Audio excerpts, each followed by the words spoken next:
Jeannine, we're live. Welcome to the podcast. Thank you for joining. Absolutely. Thank you for having me. It's my pleasure.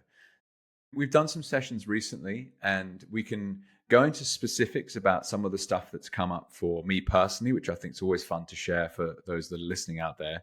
But a lot of people won't have an absolute clue who you are. So we'll start at the very beginning, which is a bit about what you do, basically. And a specific question being that I know that you started your life as a pre-IPO trader, Mhm. and what you do today is very different to that. So I'll let you take it from there, and there'll be all sorts of things that come up that I can draw from. Okay, great. Sure. Well, as of today, I am, I guess, what we would call an intuitive healer. That to me, though, incorporates many things. My journey has been far and wide, close to 30 years now doing this professionally. I can't believe that comes out of my mouth, but it's true. And so I currently take a mix of everything I've learned along the way, which is astrology that's learned. I'm a holistic health practitioner, HHP. I've studied traditional Chinese medicine in California and in China. I was a massage teacher, yoga teacher. I do Reiki and certified yoga instructor as well. I'm not teaching yoga at the time, but I know, how to bring that into my work. So right now I'm an intuitive healer. I'm intuitive from birth. And so I've learned that's like the main piece of it. And when clients come, I just, hone in on whatever is going on in their life in the moment, or if they want to look at like the bigger dynamics and cycles. And I bring all these pieces that I've learned to just kind of show them who they are, and then all the bits and bobs that they're not.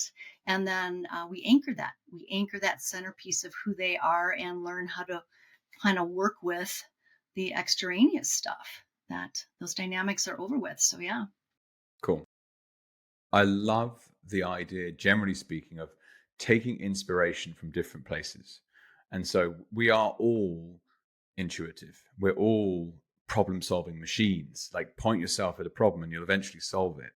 But Right. you can take inspiration from lots of different, seemingly unconnected experiences to create a solution. And that's where humans are just so unbelievably smart. What does it mean to help someone understand who they are?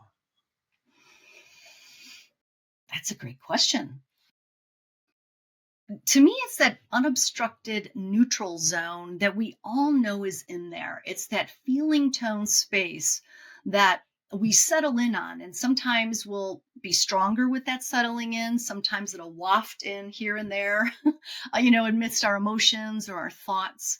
But because I'm highly empathic and intuitive, and I could, see different things also through the chart and all the ways that I do my work, I call it out. I reflect it back to them. I can pinpoint it. I hone in on it. I bear witness to it. And then I hold the space for that until it becomes more solid of a space within them. And so then they go out, and it's almost as if it's kind of they're recalibrated energetically to it and consciously to that space. And then they're able to work with it more. Because really, the whole part of any type of spiritual practice is to actually carry that work forth into your life. It isn't necessarily just about a retreat or, a tool or something that could make bad things go away. It's about integrating this deeper truth of who you are into all the areas of your life. So I help with that. Awesome. And I like that the output is a practical implementation of it, Yeah. i.e., your day-to-day life should be different after doing this. Yes. And it's like a simple example, like you'll get someone who'll be like, I can do marketing for you. It's like, okay, what are you selling? Brand awareness. Okay, how do you measure that? And they're like, oh, well, it's just brand awareness. So, okay, well, that doesn't work for me. Whereas someone will come along and say, right, we're going to increase the hit rate on your website by this amount, and we're going to get the click through to this, and we're going to increase revenue by blah, blah, blah. To use a business analogy to what you just described, it's so important to have a way of actually getting tangible results. Because I'm sure there's a lot of people out there in the, like, even to use the phrase intuitive healer space, that will be like, oh, don't worry, we'll just improve your brand awareness. Right. I don't know. Yes, I know it's out there. You're right, Jake. It's out there. And Yeah. so, what would be what actually, rather than giving you a broader question like this, to use myself as a specific example, a story I'd love to talk through today, which I think gives great context to what you have the ability to do, Mhm. is we did a session where you take my birth date, time, and location, and you're Mhm. able to map who I am against a set of, it's basically wisdom, right? Or Right. knowledge. Mhm. And take us through that process that we ran through and the crazy story about how in a past life I was a pastor and I had a Mhm. connection with my now daughter. We'll get to that later, I think. But Okay. when you take someone's birth date, time, location, like what are you able to help them understand? Right. Well, what I love to say about astrology is that, first of all, it's thousands of years old, and just about every culture on the planet, well, that I'm aware of, I'm sure there's others as well, but they had some form of astrology. And it's really just patterning of numbers based on where everything is at in the sky. And I don't want to minimize it down to that. There's, that's a piece of it, is understanding the patterning. And then there's the interpretive portion, like who I am as an interpreter. But essentially those stars, this ancient wisdom has given us the archetypes and the patternings to learn from. And so when you're born, you have a birth chart. Whatever the sky was doing that day is yours and yours alone. And a fun way to look at it is that it's really a reflection of you in numeric format, maybe based on how you're standing in the earth looking up at the heavens. And so nobody else has that but you. Even a twin, per se, there's something a little bit different about them, maybe a minute or two off. Things could be very similar. And then the soul comes, and that's a little different as well. But there's everything that's in that birth chart will remain with you from birth till the end of your physical existence. And everyone you meet, everything that'll happen will be ignited by the current sky as you go along. So everything is there. And so when you learn how to read this patterning and you learn about the triggers that happen along the way, it's crazy bizarre. And I try to find holes, and I've been trying to find holes in it for years. But it's just profound how proficient it is in sharing the blueprint of your life, your personality, your needs, your trauma, your family life, your partners, your work, all of it. It's right there. And so the birth chart is in a way a map, Yep. and you can look at certain behaviors. Would it be fair to say, like when you take someone through a birth chart, what is the output of that experience that you're trying to give someone? Right. It depends on what they're asking for, because you can read a chart till the end, till you don't stop, because there's so much there. And it depends on, too, like you have all these different angles in your birth chart, and then we have today's sky, we match that. And so there's different things happening at different times. But when I first read for somebody, per se, I will take a look at some of the main characteristics, like their sun sign. Like, when is your birthday? Right, your sun sign is I'm June, so Gemini. June. So Gemini, right? And then sun, moon, and rising. Those are what I call the big three. And the sun kind of gives you an idea of how you look at the world consciously, like the main light, because the sun is the light. Hmm. And then the rising sign is kind of how you play on the earth plane, how everything's oriented based on you. And it was what planets were rising at your birth, how the world sees you, how you interact with the world, because it's, the earth and the sky came together at that rising point. And then there's the moon, and that has more to do with what you need when nobody's around, what your emotional needs are, because the moon is not a luminary. It doesn't light up. It lights up when the sun reflects on it. And so it's very subconscious. It reflects our subconscious needs. So those are the main three. And then I also look at the nodes. I mean, I look at so much, but the nodes will tell you the strength and the karma that you're coming in with, the south node, what you've already mastered, what you're coming in with, what you want to let go of. And then the dharma is where you're headed. So, a lot of times people come in, they'll say, well, what's my soul purpose? Or, how do I see the world? And sometimes just reflecting that back to them. I know even myself, when I look at my chart, when I first started to learn to read it properly, I was like, oh my gosh, that explains everything. And you could put down maybe so many feelings of, I'm, why am I like this? Why do I feel this way? Why am I drawn to certain things? It's amazingly all right there. If anyone listening hasn't seen one of these birth charts, they are really complex. Like when I Yes. look at it, I'm like, what is that? I know it's a lot to take in. But that's Yeah. where the skill of someone like yourself comes in, because you help to actually understand the information. Right. Like anything, right? You could be looking at a balance sheet of a company and it's like, I don't understand what that says. Whereas someone will look at it and be like, don't go near that thing. Or, ooh, that looks really interesting. The process of helping someone understand that, like, how does it influence someone's decision making once they get that picture? Right. Well, oftentimes what I love to bring to the table is that they feel more settled. And most people, when they come to me, at least my intention when I work with my clients is that, I'm most times it's already in them. They're already feeling it. They're already sensing it. Or maybe they're on the cusp of it. It's in there already. And so when I name it, when I say it, when I deliver it to them, they feel more solid, and perhaps they could make better decisions. Maybe they say, well, if I'm meant to feel this way and I'm meant to be an expressor, then I shouldn't feel so bad about expressing the way I'm expressing. Or, my gosh, look what's coming up in a transit. That's where maybe some of the planets are hitting some of their birth stuff. It's like, wow, look what's going on in my life right now. I maybe I shouldn't feel so bad and just let it happen. It's happening. So it's triggered. I didn't do anything wrong to make that happen. And all in all, I feel it just gives people some strength and some empowerment and some understanding that, there's something bigger going on here. There's something way bigger. And it's like music. It's time for that note. It's time to play it and hopefully surrender and feel strong and just go for it. Hmm. Yeah. And something that resonates for me very strongly, Jeannine, is this, in particular, as an investor, you get paid for your decision making. Very simple.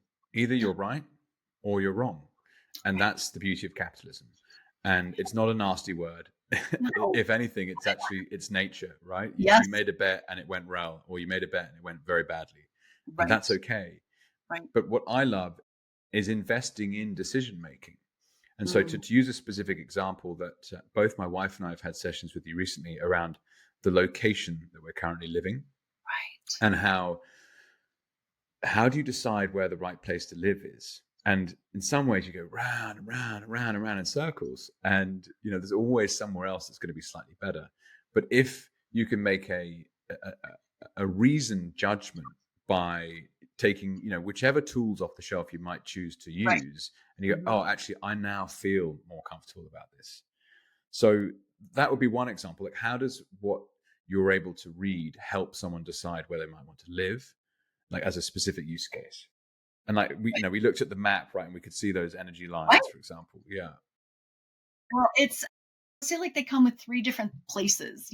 What about this one, that one, or this one? And when you feel it out, when you see it via the chart, and then also I have the intuitive capacity. So I kind of I love the magic number of 3. That's just kind of how I roll. Yeah. Or if something feels strong within me, so I not only I hear it intuitively, I'll get that message intuitively, and then maybe I'll look at the chart, what's going on with their transits, and then I'll look at the astrocartography, which is what we did for you.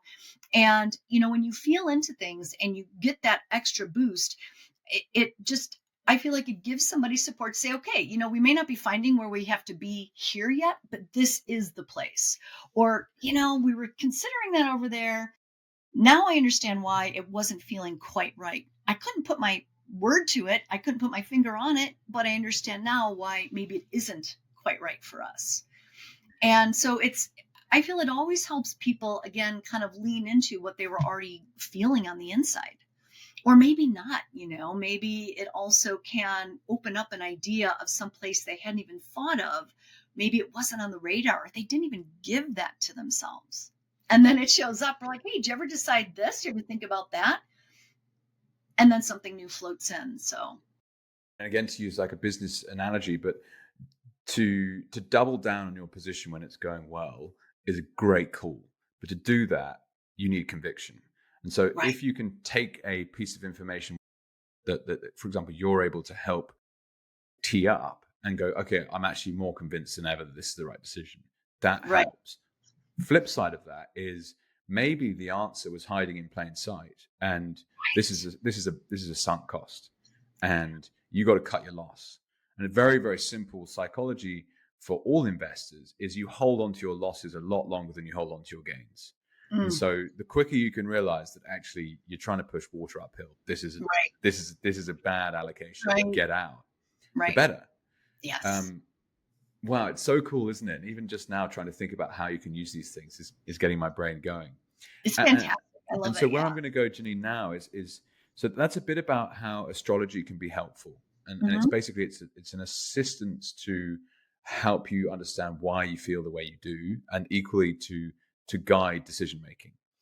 Right. The past life stuff that you work on is, I just had a workout this morning, and my PT I was telling this story to, and it really, even now it's getting me fired up. But let me tell the whole story. And Yeah, tell the whole story. I love this story. I'm going to get my tea. Go for it. Yeah. So I emigrated to Australia 31st December 2019. And my mother-in-law gifted me on arrival a bottle of wine. And it's made by a producer called Henschke. And they're in South Australia, close to Adelaide. And it's called the Hill of Grace. It's a very famous vineyard that they have. And with that, I also, I don't think it was at that time, but I saw then a book in a wine store about the vineyard. So I bought the book, and it's the family history. And it turns out that, so two brothers, they were from a Prussian village, dirt poor, and mid 1800s. They're like, we got to find a way out of it. This is fucked. And so with their wives and kids, they traveled to Hamburg to try and get transit to the US. And along the way, they met some religious character, a pastor of some form, and he actually got them passage to Australia. Now, this guy started off with 4 kids and a wife. 1 child died in Hamburg.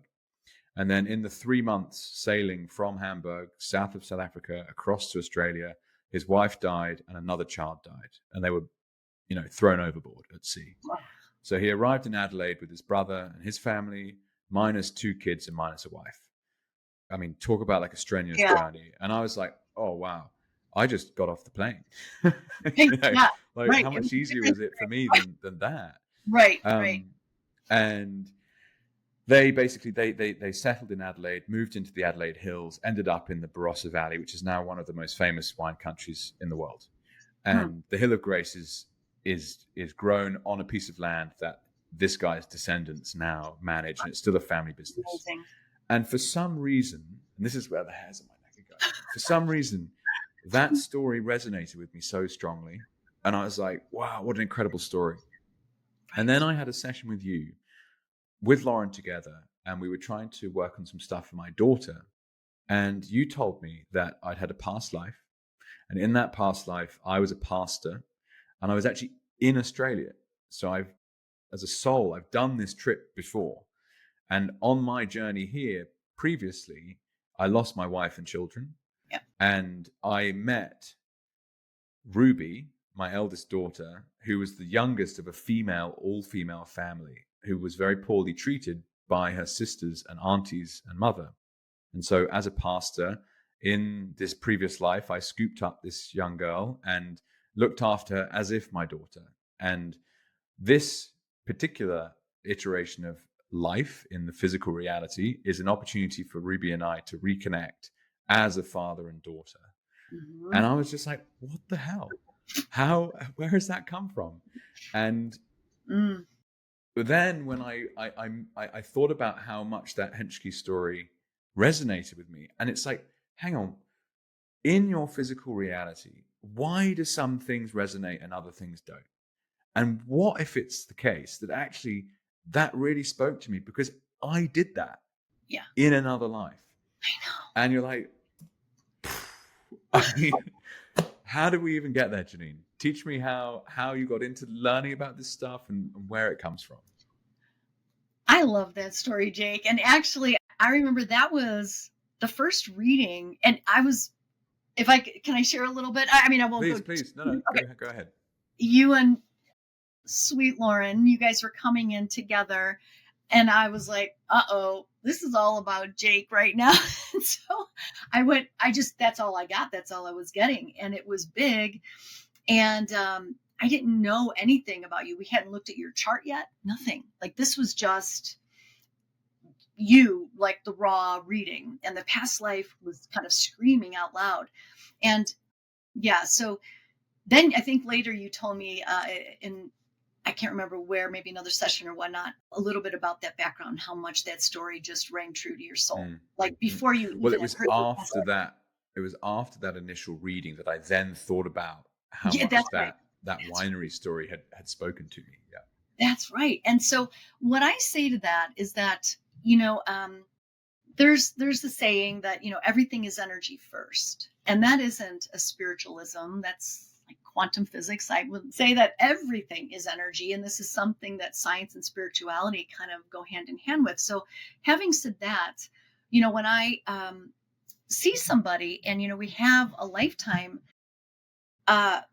it's not just this life that I see your expanded energetic imprint, like what you come here with, your traumas, your masteries.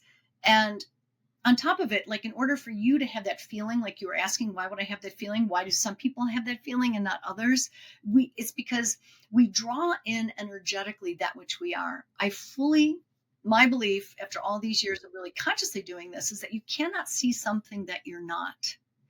And we do see things. It's almost like we sift through things. And then when something really stands out, it's because it's an echo saying, hey, I'm over here. And it is a draw. It is a deeper truth that, our consciousness can't embrace. Now, a great number system to look at, the old IPO trader in me loves the numbers. And, and in psychology, they say 5% of what we deal with in this world comes from our conscious realm. 5. Let's say even if we gave it 10%. The other 95 to 90% is our subconscious. Our subconscious. So to me, it's like, well, why don't we go to that subconscious then? The subconscious is like a submarine. It's the it's the stuff that's not in the forefront that we feel. The moon is the subconscious. It's the emotional part. It's the goosebumps. It's the, hey, this calls to me. I don't know why, because why is the consciousness. The feeling tone are the depths of who we are. And so you are drawn to that because that was you. And then I'll come in and I'll name it. And whoop, there it is. And now you could do something with it. And you are here to kind of pick up where you left off, go over that old story, re-feel it again, except Jake is in a different time and space. He has a different capacity. He had an airplane, not a ship. And you have, a connection with that beautiful daughter of yours that wanted to be full and rich in that life, but for whatever reason it couldn't. So now it's yours in this way. And she didn't have any men in her life in that time other than you. And so she longed for that father, and here you guys are, and you could be with that in a great way. Oh, it's almost making me a bit emotional. The process of being a dad is so hard sometimes, Yeah. like you just want to kind of throttle them. You're like, shut up. I'm a mama. I totally understand. Yeah, I know you do. And you're like, yeah, oh my God. But when I have this kind of information in my hands and I'm able to take a small break from the day to day, right. Like, yeah. When you're in the action, it's like, sometimes you can't. Mm-hmm. I fail to stay calm the entire time. Let's just leave it as that. Oh, no, neither do I. When I hear things like this, they do speak to me very strongly, and you get this deep sense of gratitude. You get to do this. Like, how incredible is that? Right. And so someone out there might listen to what we're talking about right now, but I actually have a deep sense of gratefulness for being in the position I'm now in. And that can't be a bad thing. Right. So it's really fascinating where inspiration can come from that actually results in a real sense of it's a mindset, essentially, isn't it? You're investing in your mindset from a set of tools that some people don't even know exist. Whoa. And so let's dive into this idea of the subconscious, Jeannine, because right. So you can't see what you're not. What does that mean? Let's do that first, and then we'll talk Right. about the subconscious. Okay, great. And before I get into that, what I'd love to just want to kind of Yes, go back to something that you said about mindset. I love to call it a soul set. Like it's not just a cool. mindset, but I mean, think about it. Like Really how you cool. said your deep gratitude, in that lifetime when you lost your whole family. I mean, the reason why you were going was to build that family and then you lost it. And I And the remember in that trauma is just nuts, right? the trauma was crazy and you almost lost Oh, like I'm yourself. hugging myself. You Oh, almost lost yourself in that visual, I remember. And so you're like, okay, well, if I'm going to keep living, it's got to be this way. And so every day it was a reluctant, godly step. mhm. And yet you're like, this is what I will do. No more kids, no more family, but it yearned, like you cried for it. But just to be loyal to them, that's what you did. And so now, like, where does that come from? Some people, I'm not saying not everybody's grateful, like everybody's joyful and grateful for their children, but some people, there's a different hunger or yearning or Mhm. almost like an embracing of what that means to them for a different soul. So it's where your mindset meets your soul set. Cool. And you come in with that. Yeah. Oh my God, there's like 1,000 questions. But so your soul set, is that something that you are born with, or is that something that you can actually alter? And in my opinion, your mindset is absolutely something you can play around with. Right. The education you can do in personal development is infinite in many ways. Right. What even is religion, right? And the idea Right. of I'm mainly thinking Buddhism at this point, right? But um, is the soul set something that you can also engineer, or is that something that's just given to you? To me, the soul set feels like your blueprint. I Okay, mean, I know we said that the kind of chart, like your birth chart is. kind of like your birth chart. It's kind of like saying, I'm going to go to France for 2 months in the summer. And when I'm there, I want to see the Eiffel Tower. I want to go to the lavender fields. I want to make sure I go to a great chocolate little biscuit place and the ocean. And for the rest of the days, I don't care. Mm, Whatever happens, it'll enrich my experience. But those main things I want to do, I need to do. And so it does feel like, when we come in, is it alterable? Well, the way I see it as well is imagine that you have again, like a summer home in the Hamptons or whatever. And you love reading books on the beach and you have a really thick book. And every summer you get as far as you can, you put the bookmark in and then you leave it for next year. You come back the next summer and you don't necessarily just pick up where you left off. You kind of start a couple chapters before to re-immerse yourself in the story. But you're coming back and you're coming back different. But it's the same story.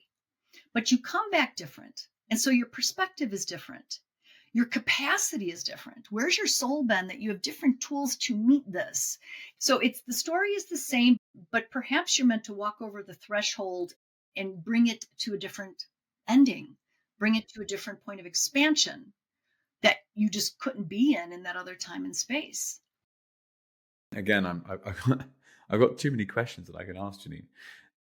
Let's cycle back to this idea of you Yes, can't yes, yes. see what you're not. Right. Yeah. Well, again, it's just, there's a saying that the world isn't, or the world isn't, or somebody isn't what somebody else thinks they are. Or the world isn't what it is. It's what we think they are. Because the only thing we can see is our perception of something. And so from that same concept of, all we could see is our own perception. Like we don't see the world as it is. That's the quote. That you don't see the world as it is. We see it as we are. And so in that as well, that's one iteration, but you cannot see anything that you're not. And again, everything is energy first. And that brings up to me the law of attraction. And a lot of people use the law of attraction actively, right? To kind of bring things into their life. And I love that. I feel like it's a great way to strengthen the tool of your mind, sharpen the tool of your mind and your consciousness. But we cannot use it to control everything. We cannot use it to control an outcome or an ending because to me, law of attraction is default mode. So if you don't look at something, or if you don't even know that you're not looking at something, you're still going to draw it to you. because you come in as a big energetic bubble, a big energetic, radiating, vibrant being. And so when you draw things to you, it is all you that you see, even the stuff you don't like. And it doesn't mean you're engaging in it today, but energetically, you're drawing to you that which you are. I'll give you a quick, for instance, like near-death experiences. If you ever read up on work around that, people, when they die and then they come back, depends on what culture they were raised in, what religion they were raised in. That's what they will see for their end life story. They'll see who they are, what that culture has told them that frequency is. Some people will see Jesus. Some people will see Buddha. Some people will see the Garden of Eden. Some people, Muhammad, who knows? Like, they will see who they are. What I love to see, and what I do see, is that I don't see the form, I see the frequency. Because it's just all those beings, from my perspective, they're all the same frequency. They're all the same energy. But they just have different forms. And so we cannot see anything that we're not. And either we're trying to make peace with it, understand it from a perspective, embrace it. There's something magnificent and juicy about what is in front of us. And if we could work with it that way, it doesn't mean we have to take everything in. If it's something negative, we don't have to kind of let that into our lives, but we can understand the suffering about it and then embrace it. It's kind of that oneness factor. And what really speaks to me is this idea of something I've been doing quite a bit with Jason, my mentor, around like operating at certain vibrations. And again, if everything is energy, well, frequency is right up there, right? And so it's okay. Right. How do you manage that energy? It's received in different frequencies. And so if you're able to, for want of another word, raise your vibration, then different people and different opportunities come into your life, and equally different bits of information. Like, there's information out there that's ready to be received by someone at a certain point of vibration. And if you're not able to hold that idea or hold that piece of information, it will just carry on till it finds the right place. And, Right. and this is just such a mind-bending idea, because if everything is who you are, or you can't see what you're not, like the things that are frustrating you in your life, like if you're able to raise your frequency, then those will drop away. Or equally, other people that might be dragging you down in some senses. It's like, first you've got to work on yourself if you want to change the world around you. Right. It's this sense of accountability that speaks so strongly to me, that was definitely lacking in my younger years, and largely because of information. I just didn't understand that was even a way of doing things. Yeah. And so can you speak more around then this idea of how you can play with your vibration, what difference that can make on a day-to-day basis? Right. Well, okay, there's some fun stuff to unpack there. So for sure, it's like a radio signal, a radio dial. So there's different stations that are out there. And if you want to go ahead and, like you said, say like there's bits of information that you want to get to, then raising your vibration for sure to get there and to receive it is, to me, what that means when people say raise their vibration. To me, there's a little bit more behind it. And what I say to that, it's about alignment of our four bodies. So again, I'm kind of leaning into this holistic, practical, traditional Chinese medicine, holistic viewpoint. Yeah, that's where good. It's the spiritual body, the mental body, the emotional body, and the physical body. Four bodies. Imagine that they are your babies or your cute little animals or something. And you say to yourself, do I have a favorite body? Do I have a least favorite body? Do I overwork one? Do I underwork the other? When we get those in alignment, it can sustain the frequency that we want in order to receive this information. Interesting. Okay. So what does sustain mean? Sustain means kind of work with it on a daily basis. And what I don't find useful or helpful or sustainable is when we just kind of pop into that high frequency and then we come back down and we think, well, gosh, maybe bad people are around us, or this is really harsh. I mean, it's good to understand that, to say what's going on here. But I don't feel that we could just tune out of that. I feel like it is here for us to work through, to own, to get our four bodies in alignment when we're working with the hardship. And if then they just kind of fall away, and for sure saying, my emotional body doesn't like being around this person or this situation, maybe I'll choose different and say no. When you start getting healthy, like holistically healthy, your vibration automatically raises, and it just doesn't automatically raise. It remains sustainable. So then you don't just have to pop in and out of that frequency. Cool. Does that make sense? Yeah, absolutely. So to me, that's like some of an analogy being some health practitioners that will talk about treating the root cause. Yes. Versus the conventional kind of pharmaceutical led, like let's deal with symptoms. And so in this instance, if you can get alignment in those four areas, then actually the frequency deals with itself. And I love that, right? It's the byproduct. Yeah. Your foundations are stronger. You mentioned the subconscious. And so 90% or 95% of us is the subconscious. Right. Why were you drawn to investigating what that means, and what does it mean? Well, I mean, being a numbers gal, it's like, ooh, that's a lot of untapped territory. I think I'm going to go over there. Yeah. Like, it's just, I don't know, it just kind of made sense. And I've always been intrigued in that kind of, with that kind of underworld, the shadowy stuff. To me, it's just the truth. Like, there's nothing more attractive than getting to the bottom of things for me. Some of my favorite work to do ever outside of my past life work is, for years I worked as, they call it now a death doula, but when I was doing it, that name wasn't it. It was in the early 2000s, because it's just, to be around that truth is utter magic.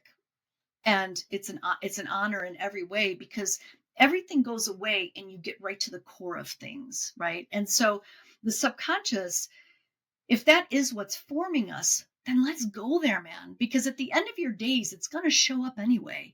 And so instead of like waiting till that moment, do it now. It's going to come. We are here as individuals, I believe, to experience our subconscious. That's why we're seeing it, because we wouldn't go there on our own. So it comes to us. So just shifting the paradigm of the mind and saying, I'm going to go to what I get a charge out of. To me, that's the paradigm shift that we're moving into right now. It's not so much saying, if it doesn't make you happy, run away from it. I'm like, well, okay. I mean, you could do that, but good luck, because wherever you go, there you are. It's going to keep coming. Of course, I'm not saying stay in an abusive situation. Don't run in front of a train. These are not the things I'm saying. I'm saying that deal with what keeps showing up and be utterly true, all four bodies, all utterly true with yourself. Express, make decisions, get out of the habitual way, get into the subconscious, say, why does this keep showing up? Explore it. And then guess what? Then you're clear of it even more, because you went to the root of it in that subconscious way. Like you ran towards it instead of try to think it away from you. Yeah, and it's that process of doing the work, which I mean, like any business offering will basically say, pay me, we do the work, you get what you need. But actually, in this instance, it's like you have to do that yourself. I guess it's about being open-minded to that and actually attempting to do it. And so when you have a better grasp on, well, maybe I'll give an example of somewhere else I've seen this recently, is Loz and I were watching some Joe Dispenza documentaries, and he's very, very articulate around how you can play with the subconscious by using meditation. But perhaps you could give some examples, like when you start to understand that the subconscious is really driving things versus the conscious. Like, can you speak with the subconscious? Can you manage the subconscious? What does that actually look like? Well, luckily, one way, there's a couple ways. Like I have my Into the Mystic, which I know that your family is familiar with. And so that names that subconscious story for each chakra, right? It actually brings up the past life that initiated that. But subconscious is also really driven by emotion, from my perspective. So when you feel something and there is a charge like you had when you read that book, or there's a charge around, gosh, this bothers me with so-and-so, or this situation, or whenever I hear it, I get a little something. A lot of people in the current paradigm, oftentimes it'll say, well, don't go there. Look away from that. Think good thoughts. And it's like, okay, yeah, keep that in mind. But I like to say, run to it, man. Run to it. If there is a charge, that is a nugget that is giving you a clue that there is something in the subconscious calling you. And Bruce Lee, don't think, feel. Feeling is the way to purify, because when you go to it and you let it come up and out, it is you're voicing for something that didn't have a voice before. You're meeting it and doing it very consciously, working through it. So then you're no longer subconsciously afraid of it, tucking it over here, making a choice over there to scoot around it. I've seen it all, like in all these years within myself and with my clients. It's like, it's best to just say, if you're feeling something, run to that and be like a spiritual journalist. I call it like a spiritual journalist, and say, where do you come from? Who, what, where, when, why, and how? What is this? And you sit down and you have a cup of tea with it, and it sucks and you may freaking hate it. But when you embrace it and lean into it, it's no longer the monster that you're tiptoeing around. It doesn't rule your life. It's no longer subconscious. You've brought it to the light of day. Awesome. To now ask the more general question I was touching on before, rather than using myself as an example, can you talk us through any kind of standout stories of people making progress as a result of this work that come to mind? Like, what would someone have come to you, be like, this is going on, and at the end of the experience, they'd managed to solve that problem? Yeah, absolutely. Like, for instance, with my Into the Mystic program, what I do is I work with each chakra. So we go to a past life in each chakra, and each chakra has a different theme. It has a different story and a different feeling tone about somebody's life. And so when you can see the life, the origination point, and it has a theme, and I don't know how it happens. It's magic how it happens, but it does. And people will hear the story and they'll say, oh my gosh, this is what I've been going through a majority of my life. It's crazy. Physically, mentally, emotionally, it's there. And I said, good. Now you know the origination. In that life, that's as far as you could go. In this life, you're the medicine of it. So then what we do is we look at it, we name it, we talk to it. And then when the same themes come up in this life, there's some distance now, because you can place that understanding of that initial wound, that initial trauma over here. And you can know that you have a different opportunity, you have a different capacity to be with that trauma in a whole new way. And for instance, I had, I'm trying to think of one offhand, a client not long ago that doing the Mystic, and for her, it was definitely Pompeii. She was in Pompeii, and at the time, and she was a woman in that life as well, which we could be men or women, really doesn't matter. And in that life, her husband was wonderful, and they would do, she was very much a mystical woman in that life. They would do like healing ceremonies. They would kind of play with those higher arts, but they had to keep it a secret. They couldn't let it be that way. And at the time, Pompeii was, from what I saw, I don't know it historically, but energetically, it was very political. It was a certain class of people. And so that the woman was kind of doing this was, had to be a secret, had to be kept secret. And so they ended up finding out, whisper, rumor had it. And so she got pushed back. She got held back. Her and her family were held back. And then when Mount Vesuvio blew, she was in it, and her family had died there. And so it was called the High Council. Like, that's what they kept saying, the High Council. And so she's like, oh my gosh, this is exactly what's going on in my life right now. It has been going on a majority of my life. And now that I know that it stems from that and that person couldn't get out, I no longer feel like I can't get out, because I see how in that life she really couldn't. Like in that time and space, women didn't have the freedoms that they do now, at least for where she's at in the world. She's in a different space. So now she's like, oh my God, I get it. And even just speaking to it, when you witness something and you bring it out of the depths, it has a space to erode. It's not encapsulated repeating itself. Like when you let it out, it's like, oh my gosh, it's out. And she hears it and she's like, I'm not alone in this. It doesn't envelop me. It's out here now. It's free. And so she has been able to, since then, speak to men differently, put that down that she doesn't have the freedom. It was still in her that she believed she didn't, that she still had to get like approval from men in her life or authorities in her life, hide her sacred self. Now she's like, heck no. And she's bringing it out all the time. She's like, I get it now. It shifted her not only here, but in here. It shifted her on the inside as well. Wow. Beautiful words, Jeannine. Thanks. And it's just so powerful, isn't it? The ability to go and actually do this. It's kind of like the ability to observe absolves. So when you're actually able to bring whatever it is that's been sitting there subconsciously to the conscious and say, okay, well, now that I've seen it, it's not as scary. It's actually making me think of a children's book that we've got. It's a book about why you get scared. Daddy Bear turns on the lights, and it's actually not the silhouette of a monster, but the silhouette of a bunch of cardboard boxes and one of their cuddly toys. Right. And so when you see it for what it is, it's actually not scary.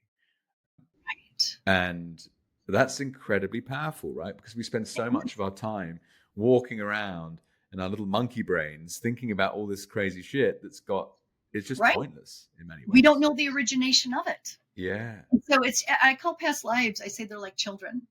Say like you were on the phone and you were on with a friend, and all of a sudden your little one says, Daddy, look what I drew. You're like, hold on, honey. Daddy, look what I drew. Hold on. And then they just get louder and louder and louder and louder. So finally you put the phone down and you look, because they've thrown themselves on the floor. What do you want? And you look at it, and then they're like, okay, fine. And then they're off.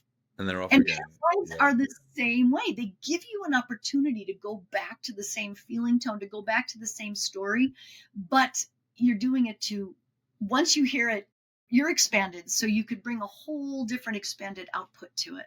And it releases out of your nervous system. It releases out of the subconscious, so you didn't even know it was there. That's the foundational stuff. And this is what makes me really think about, like, any future business opportunities that I might have, or relationships generally. When people haven't done this kind of work, they're not operating at the same level as you. And therefore, it's like, should we have a discussion about a topic? Go and read these 5 books, and they turn up for the debate having read none of them, but with a bunch of pre-existing opinions. And that's okay. Right. Like, no judgment on that per se, but just like, you're not batting off the same playing field. No. And I think certainly one of my lessons is any serious business relationship I have in the future, I would like to be with people that have done some of this work. They've really started to ask questions about how they think, why they think the way they do, and how to play around with some of these tools. Because I think the overarching thing for me is it just helps with decision making. And better decision making can't be a bad thing. I don't know where this will go, which will be why it's interesting. But as an investor, I'm a big advocate for Bitcoin, and I'm focused very heavily on that market. And one of the reasons I'm such a big advocate for it is I see it completely obsoleting central banks and the way that existing financial markets work. It's a digital gold that's going to displace a whole load of status quo institutions, and the way that we see the world today is going to be very different in a couple of years' time. Right. But a big part of that is some work I've done around reading books such as The Fourth Turning. So this is a concept, I don't know if you've heard of it before, where it's actually the Romans even named it way back when, which they called it a saeculum. So it's basically an 80-year period. And in an 80-year period, which is roughly the lifespan of a human, the experience of that one human dissipate with the next generation. So the son of someone will remember the experience their parent had and make decisions based on that memory. The reason history rhymes is because things happen again and again, but we tried Right. them before and all the rest of it. So in summary, this particular window of time we're in right now, I see as a what's called a fourth turning. And so a huge period of change, of revolution, of war, of death, and then ultimately the rebirth of something new. So when you're looking at the birth charts of people, or equally any of the other areas of expertise that you've picked up, like what is 2025, and are there anything? Does any of that resonate with you? What I just discussed? Oh yeah, and I'm so sorry we only have a few more minutes. This Well, is so we can much go a little. fun. We can go a little over. Just I tried to cut it off at Oh yeah. Oh no, so no, no. Oh no. You do what you got to do. I will absolutely try to condense it. Well, astrologically speaking, it's what I love to say is that, historically, which is what astrologers do, that we look at trends and patterns, right? Not unlike the financial markets. And so it's fun to look over thousands of years, like what has gone on, and we learn from those patterns, and then we bring those patterns forth to understand the stars, right? And so because they're all cyclical and they all move in different rhythms and rhymes. And so typically, what has gone on in other generations, maybe one over here 246 years ago, when Pluto was at the last degree of Capricorn. It's called the fall of the empires, because every country has a Pluto and Capricorn event. Happens once every 246 years, only meaning it takes them that long to go around the horn and to come back. That's happening in the United States right now. So last time that happened was oh, 1776. Look what's you're going on. kidding me. So that was Wow. that was in and of itself a big deal. Okay. Then we have this Neptune with Saturn up in the sky together at this final degree of Pisces, which is ultra rare. It's so rare it happened 1 BC. Last time they happened. That didn't even happen with the North Node. Okay. And it's based on how quickly the planets move around. And then when they come together like that, right? And so that happened that long ago. And then we have Uranus, which I know you and I had a little chat about this. That's an 83-year cycle. So that Hmm. 80, that factor you were speaking of, last time he was at the end of Taurus, stepping into Gemini, was the 30s, late 30s and 40s. And so this was the time around, World War II was just starting. And then the time before that, 83 some years before that, and this is just in America as well, because that's where I'm in Santa Fe, is it was the Civil War and then the Revolutionary War.